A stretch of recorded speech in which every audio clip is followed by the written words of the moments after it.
দর্শক, রাজধানীর হোটেল ইন্টারকন্টিনেন্টালে আছেন আমাদের সহকর্মী মোহন ইসলাম। সামিটের বিষয়ে বিস্তারিত জানাতে তিনি আমাদের সাথে যুক্ত হবেন।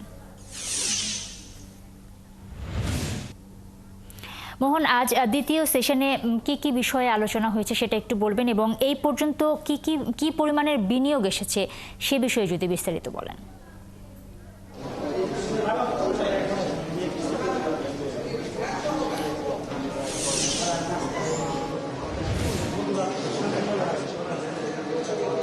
প্রথমে যদি আপনাকে আমি বিনিয়োগ কত এসেছে সেটা বলি, বিনিয়োগ আসার অ্যামাউন্টটা আসলে এই মুহূর্তে বলা যাচ্ছে না, কারণ বাংলাদেশ ব্যাংক একটা কোয়ার্টারলি অর্থাৎ বছরের 3 ভাগের 1 ভাগ করে একটা হিসাব দিয়ে থাকে।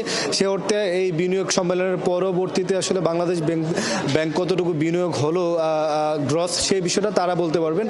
আর বলে রাখি যে এখানেও অফিসিয়ালিভাবে বিনিয়োগ কত আসছেন বা কত হচ্ছে এগুলো এখন পর্যন্ত আমাদেরকে জানানো হয়নি। আর দ্বিতীয় সেশনের প্রথমে আপনার নাসার সাথে যারা মহাকাশ নিয়ে কাজ করেন আপনি জানেন, তাদের সাথে একটি সমঝোতা স্মারক সই হয়েছে আমাদের। সেই সমঝোতা স্মারকে বেসামরিক সমঝোতা স্মারক, সেই স্মারকে আসলে আপনার যে স্বাক্ষরটি হয়েছে সেখানে বাংলাদেশের গবেষণায় তারা সহায়তা করবে বলে আমরা জেনেছি।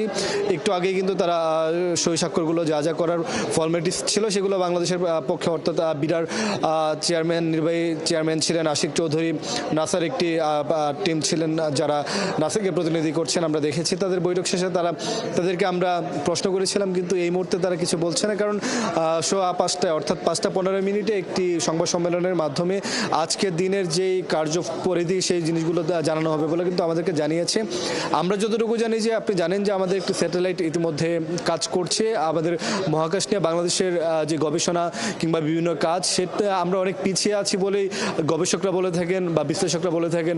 সেই জায়গায় কিভাবে উন্নয়ন করা যায়, বাংলাদেশকে মহাকাশ পর্যন্ত আরও কিভাবে বিস্তৃত করা যায়, আমাদের গবেষণায় কতটুকু কাজ করা যায়, কিংবা আপনারা জানেন যে আমাদের পড়াশোনার মধ্যে অর্থাৎ একাডেমিক যা রয়েছে সেগুলোর মধ্যে মহাকাশ বিজ্ঞানের বিষয়গুলো কিভাবে আরও বেশি যুক্ত করা যায়, সেই বিষয়গুলো নিয়ে হয়তো নাসা আমাদেরকে সহায়তা করবে। এই ধরনের একটি সমঝোতা স্মারক সই হয়েছে। প্রেস মিটিংয়ের পর আমরা আরও বিস্তারিত বলতে পারবো। এর পরেই কিন্তু আমরা জানি যে বিশ্বব্যাংকের সাথে আমাদের যে আয়োজক কমিটি রয়েছে, বিডা সহ যারা রয়েছে এই সংশ্লিষ্ট বেজা আরও যারা যারা তার সাথে জড়িত, তাদের একটা বৈঠক হবে। সেই বৈঠকে বিশ্বব্যাংকের সাথে সেশনে বিভিন্ন ইস্যু নিয়ে কথা হবে, কিন্তু কোনো ধরনের সমঝোতা স্বাক্ষর বা চুক্তি হবে কিনা সেই বিষয়টা আমরা এখনও নিশ্চিত না। বাট তাদের সাথে সেশন হবে, কথা হবে, আলোচনা হবে, সেই জায়গায় বাংলাদেশের অর্থনীতির বিষয়ে আসতে পারে।